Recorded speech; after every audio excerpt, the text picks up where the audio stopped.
fam, Alexxa Rains here with another reaction. So today we're going to continue with our Star Trek TNG series, and it's time with season 1, episode 22, titled Symbiosis. As always, if you're looking for the full-length reaction to this particular episode or any of my other content, you can find that on Patreon, and the link will be in the description below. And if you cannot support us on Patreon, it's completely fine. You can support us directly here on YouTube by liking this video, commenting, subscribing, and joining our membership program. So without any further ado, let's get into our episode. Okay. All hands, this is the captain. As you may know, the sun in the Delos system is undergoing large-scale magnetic field changes, producing violent, gigantic flares. Now, we shall be studying this star at close range, even though we shall be running with full deflectors. The closeness of this event and its severity will create problems. Oh, beautiful. I'll scout the photosphere.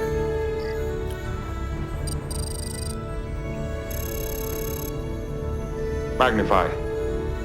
Quadrant 07, magnification factor 12. Captain, deflectors are being hit by huge bursts of X-rays. Wow.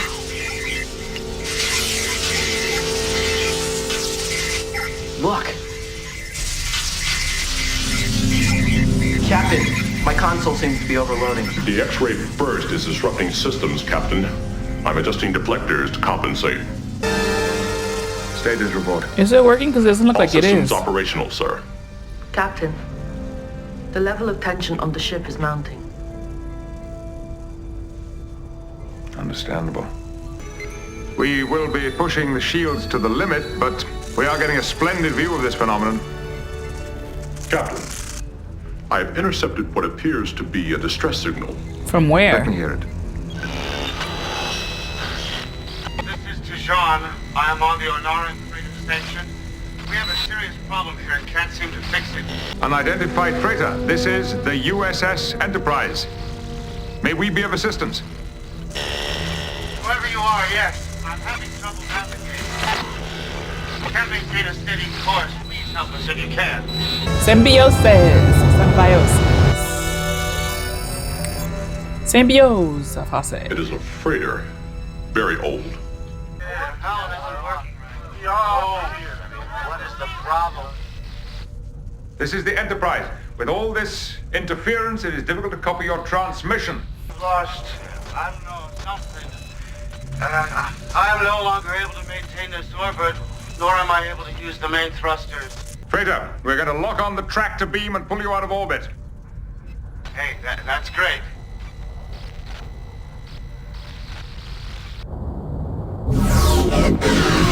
Yeah, I wonder if they... Captain Tujon, we're unable to attach the tractor beam because of the intense solar activity. I understand. Thanks for trying. Captain, we're beaming over a replacement coil. That's great. And that'll fix us up. Yes, once it's installed. Right. Yeah, he doesn't know. How do we do that? Oh my God. Yeah, I think it's I think he stole the ship. What's the matter with these people? How can you be captain of that vessel and not understand its simplest function? Can anyone else over there do it? Hold on, I'll ask.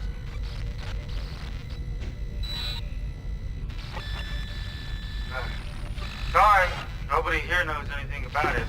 Yeah, this sounds fishy. I'd better get over there with the team. Captain, I strongly recommend against anyone from the ship beaming over. I agree. Solar interference is too great. Tujon, stand by to beam over. If you think that's best. Oh, unless you have any other options, yes, I think that's best. I love Picard. I love him so much.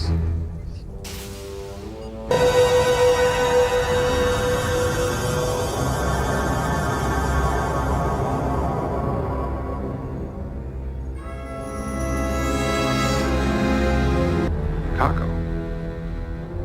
Are those people crazy? What could possibly be so important? Sir, the freighter is disintegrating. The heck is going on? No, forget about that. Block out any life form you can find to get them over here now. Trying, sir. The freighter is going down. Transporter room, you're out of time. 2 are lost, sir. But we saved 4. I'm Commander William Riker of the USS Enterprise. I'm sorry we were unable to rescue the other two. We did everything we could. If you had come instead of sending your cargo, you all would have made it. Cargo. Where is it? You did save it, didn't you? Yes, we did. It's in one of our cargo holds. Thank you. Thank you. We thought we had lost it. Careful with your choice of words, Jean. It's ours, not yours. We paid a fair price for it. You offered a fair price. We have not received it. You accepted our goods and trade. Then where are they? Commander, I request you transport my associate and myself down to Brekka with our merchandise. Yes. Get them out of here. But the barrel stays. There's no reasoning with you. Langmore, you expect too much from them.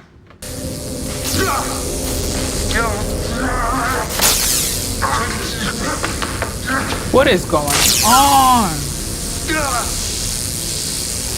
Stop this. Now! Security to cargo bay 11.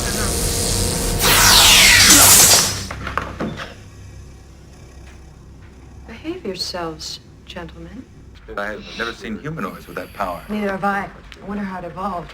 I wonder if the strong magnetic field of their sun might have something to do with it. Could be. I wonder how much power our guests can produce. Or if they need to recharge. It's an interesting ability. The question is, how do I defend against Do you it? think our visitors pose a threat? I don't know. But if they do, I'd better be ready for it. I think so. Precisely, Lieutenant. Scout ship reported 2 inhabited planets, one of which was on the verge of acquiring space travel. Odd that in 2 centuries neither civilization advanced much further.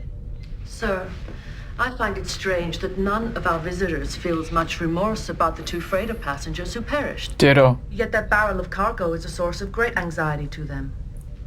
Yes, let's pay a call, get some answers. Number 1, Mr. Data.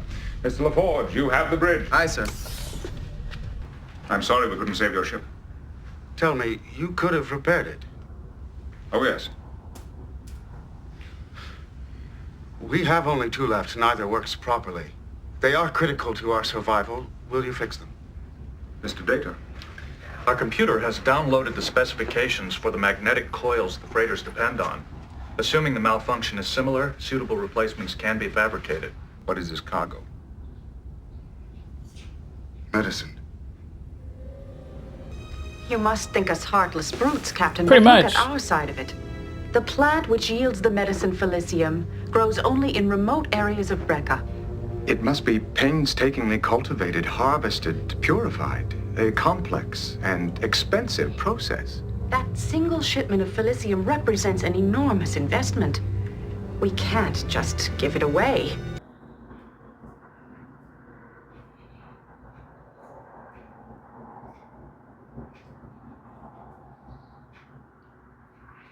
Is this something that can infect the entire ship?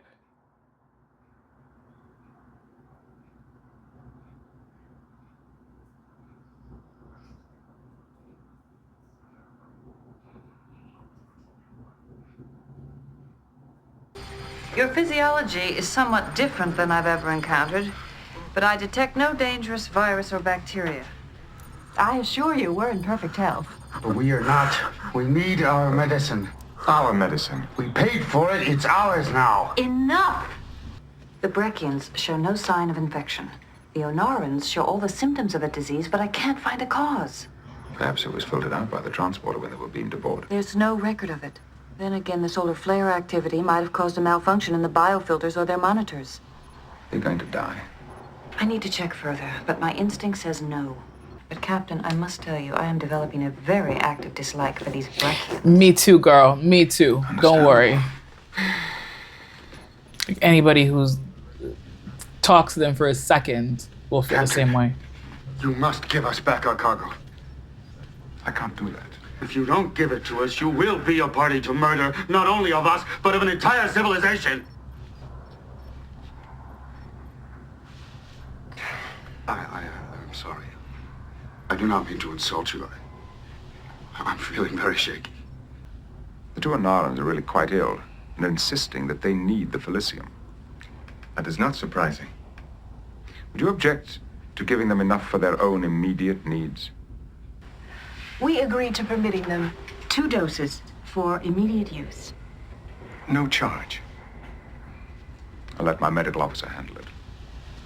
Captain, I trust you won't mind if we're present while you open the cargo.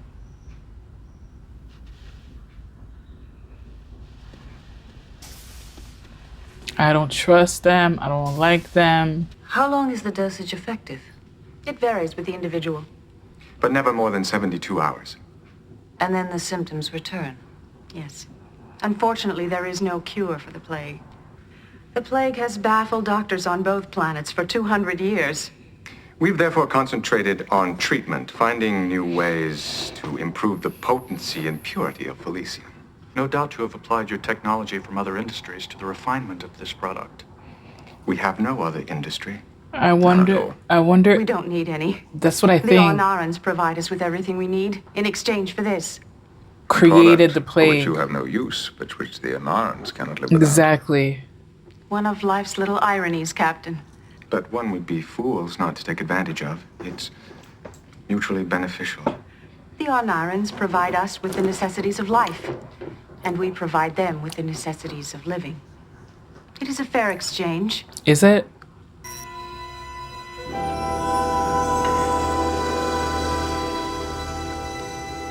You're feeling better. Yes, thank you. You know what it looks like? I'm fine now. It looks like they were in withdrawal. It's drugs. They're drugging them. Come Felicium's a narcotic. Yep. into Jean and Romas and everyone on their world. You're in He's withdrawal. a drug addict. Yep. That's why it's not a play, the symptoms. It's just withdrawal. So she kept saying that they're not dying. Ornara became technologically sophisticated, Brekka did not. Then, 200 years ago, Ornara was stricken by a devastating plague. Their advanced technology could provide no solution. Somehow, and there is limited information on this point, a cure was found in a plant indigenous only to Brekka, and which rejected all attempts at cultivation on Ornara. The plague is irrelevant now. It doesn't exist. Then why are they so desperate for the Felicium? It's an addiction. The physical and psychological need is very real. Thank you. What are you going to do? Based on what we know so far, there's nothing I can do. Yeah, but it's not right. Societies are intertwined in a symbiotic relationship. With one society Symbiotic. profiting at the expense of the other. Symbiosis. That's how you see it. No, it's how everybody sees it. I can synthesize a non-addictive substitute which will ease their withdrawal symptoms. No, I can't do that either. I'm Morgan. Are my people on board your ship? Some of them, yes. May I speak to them? I can understand how this could happen to the Ornarans. What I can't understand is why anyone would voluntarily become dependent on a chemical. Voluntary addiction to drugs is a recurrent theme in many cultures. Wesley, no one wants to become dependent. That happens later. Drugs can make you feel good. They make you feel on top of the world. You're happy, sure of yourself, in control. But it's artificial. It doesn't feel artificial until the drug wears off. Mm-hmm. Then you pay the price. Before you know it, you're taking the drug not to feel good, but to keep from feeling bad. Gotta get it to us. Jean, please. We're dying down here. You don't know. It's worse than it's ever been before. I'm doing everything I can. You would take us to our planet and leave us there with our medicine, or this person dies. Don't you see I have no choice? We were sent to bring Felicium back. The suffering on my planet is too great. People are dying. They're not Doesn't matter whether we're entitled to it or not. We must have it. Let him go.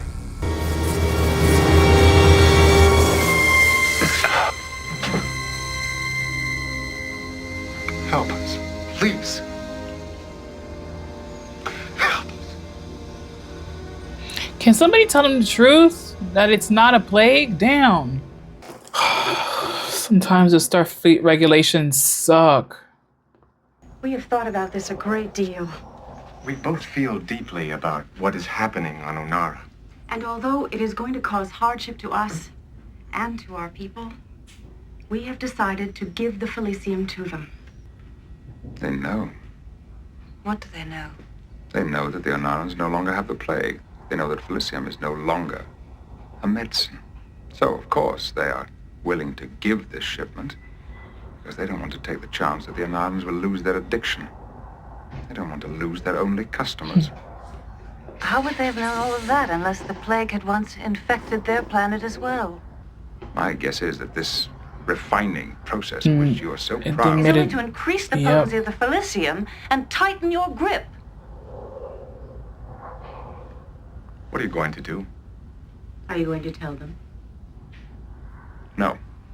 I'm bound by the rules of the United Federation of Planets, which order me not to interfere with other worlds, other cultures. This is exploitation, pure and simple. The Breckians have caused all of this suffering and hardship only to make their pitiful lives easier. And all of it based on a lie. No, deny them this shipment. It is the least we can do. From the moment they agreed to give them the Felicium, my hands were tied. You are absolutely right, Captain. It's not your business. Gosh, I hate them. The matter is already decided. You're beaming down to your world with the Felicium. Great. I knew it. I knew you'd help us.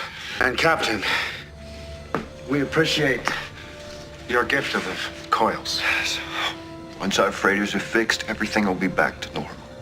No. No. The coils stay here. Oh, yes. So you choose coil or medicine. Is that what it is? What about our freighters? If you want to repair them, you'll have to learn to do it yourselves. In this situation, the Prime Directive prohibits me from helping you. That's absurd. You did not think so when it worked in your favor.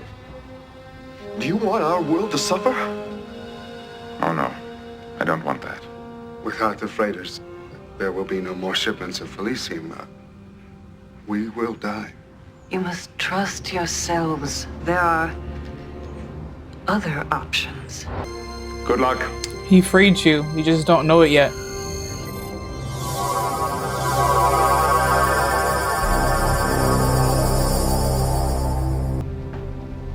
Beverly, the Prime Directive is not just a set of rules. It is a philosophy, and a very correct one. I know, but it sucks. History has proved again and again that whenever mankind interferes with a less developed civilization, no matter how well-intentioned that interference may be, the results are invariably disastrous. Still have Borg to take us out of orbit. They'll feel like they're dying, but they won't be. I don't care. Yeah, just get us Let's out. Just get some distance between us and this system. Yes, please. Just Aye, sir. get out. An interesting choice. Why? Curiosity? You've never been there. I like that. Somewhere new. Engage. Engage.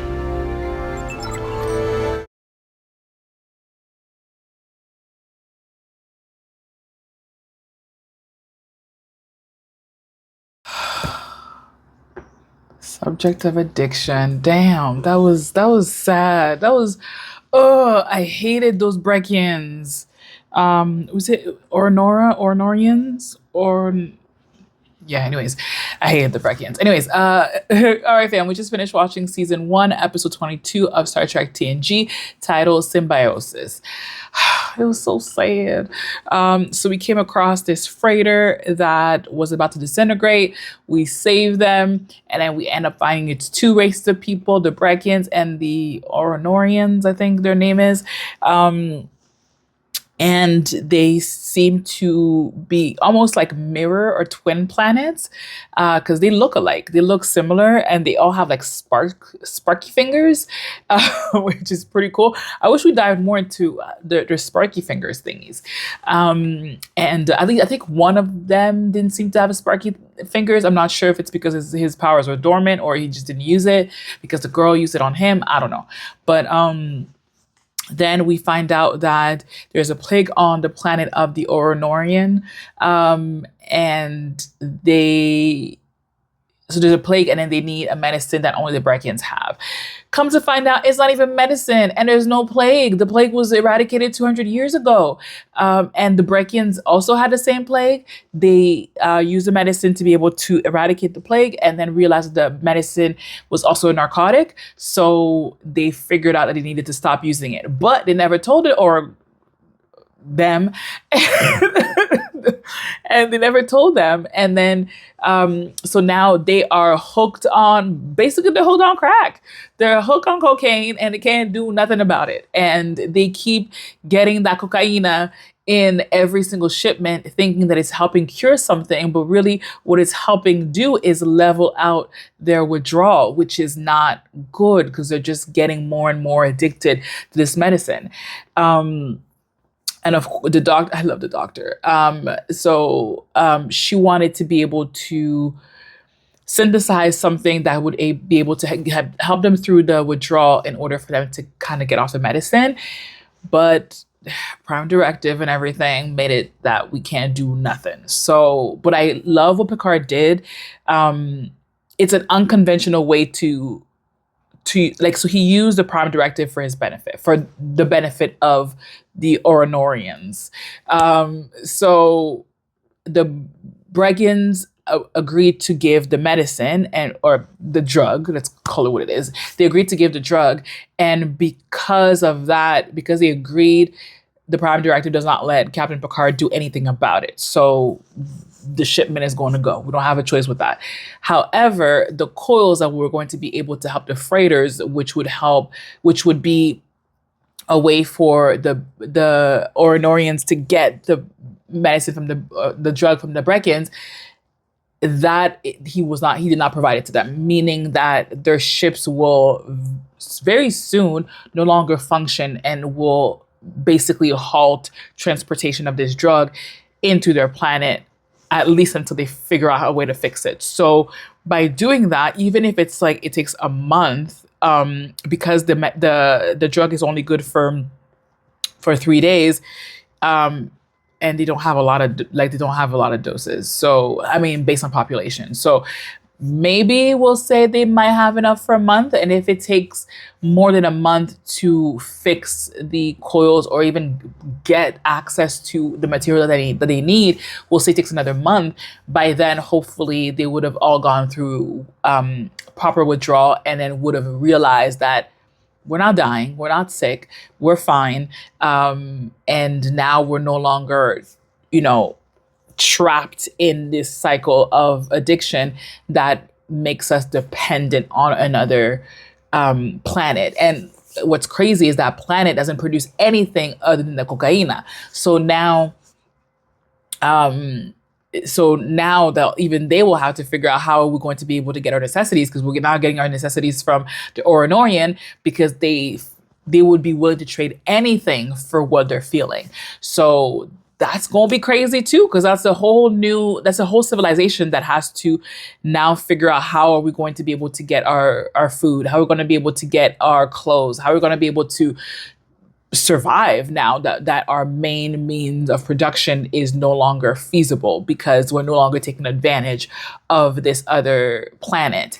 And where the Oronorians are, their superior is that they've been able to provide all these things because they've been able to trade all these things for the drug. So now that they don't need the drug anymore, they can now actually use that for their own society and get back on top like they were before the plague happened. So it's crazy. It was a great way to be able to showcase the cycle of addiction and how, a lot of people become addicted because of pain. So actual physical pain through to injury, they get medication. The medication is for a certain amount of time, but there's also that feel good factor. So they start becoming dependent on it. And then now you're stuck in a cycle of addiction, even though your pain is not there, but it's almost like a phantom pain. So you still correlate the addiction or the drugs with the pain. So some people will say my back still hurts, my this still hurts, but it doesn't really. And, you know, maybe with physiotherapy, with more movement, you would not feel the pain, but you're so used to the medication. So that's why narcotics are they need to be better controlled. I know here in Canada, they do a better job, as in like, for example, I had to get like a dental surgery done. So they gave me some T3, which is a Tylenol 3 with codeine. So it's not like morphine or anything like that, but they give you a prescription. It's only 15, and then there's zero refills. Like the only way that you can get another refill is by going back to the hospital or going back to the doctor and making a case for it. And it's usually hard. They'll usually be like, no, at this point you've had 15. Take regular Tylenol and figure it out. So things like that. I've had diverticulitis, and for that so it was a massive flare up, and I needed so I was on morphine at the hospital, and they gave me tablets of morphine at home. But again, that was 10 pills and zero refills. So after that, they switched me to T3s. After that, they're like, nope, you're done. And again, I didn't need it, but they had already told me that once I finished the T3s, then I would have to go on regular Tylenol. And I like that, because then that, again, stops dependency before it happens. And I hear so many stories about things across the border in the United States with people who get like blanket prescriptions, like with a lot of refills, and that creates dependency. Because again, there's the pain relief, yes, but there's also that feel-good factor. Like Tara, I think that's her name, Tara was saying that, you know, it just makes you feel good, and then you take it and so you don't feel bad. And then all of a sudden you're addicted and you need it to function. But yeah, it was a great take on addiction, especially prescription drugs addiction. I really liked this episode. It was really good. It was powerful. It was very poignant. So yeah, great episode. I hope you guys enjoyed it. And if you did, don't forget to like, comment, and subscribe. And I'll see you guys on the next one. Mwah. Bye for now.